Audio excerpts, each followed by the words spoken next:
euch Servus zur Persönlichkeitsentwicklung auf Borisch. Auf Wunsch von Wolfgang, heute mit dem Thema Erwartungen.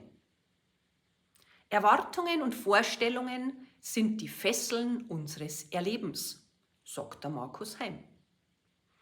Ist dir auch schon mal so gegangen, dass du auf eine bestimmte Situation so richtig hingefiebert hast, weil du dir auch ein bestimmtes Ergebnis erhofft oder erwartet hast? Und dann kam alles ganz anders. Und lass mich ran, das anders hat da nicht wirklich passt. Mir ist vor kurzem auch so gegangen. Mei, war ich enttäuscht. Dabei habe ich sogar noch übersehen, was mir das Ganze trotzdem gebracht hat. Erwartungen machen so viel kaputt. Und deswegen schauen wir uns die heute einmal ganz genau an. Bist du schon mal einkaufen gegangen mit dem Ziel, dir was ganz Bestimmtes zum Kaufen und hast dann nichts gefunden? Währenddessen wirst du anders mal einkaufen gegangen bist und hast dir gedacht, schauen wir einmal, hast was Geniales heimgebracht. Das ist ganz einfach. Wenn vermeintlich nichts vom Ergebnis abhängt, können wir es zulassen, keine Erwartungen zu haben.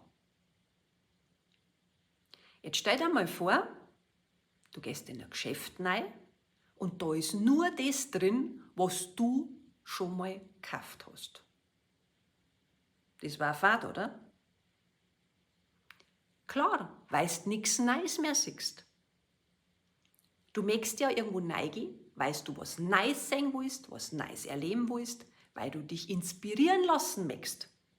Ja, gib halt deinem Leben auch einmal ein bisschen Raum, das dich inspirieren kann. Lass dich halt mal überraschen. Und damit du das auch hinbringst, folgenden Tipp. Das nächste Mal, wenn es bei dir um irgendwas geht, dann stellst du dir nicht als Ergebnis das vor, was du dir erhoffst oder erwartest, sondern das, was schlechtestenfalls passieren kann. Schlechtestenfalls. Damit nimmst du dir selber nämlich einen Wind aus die Segel und lässt am Leben einmal ein bisschen Raum. Weil du weißt ja, wer will, der kann.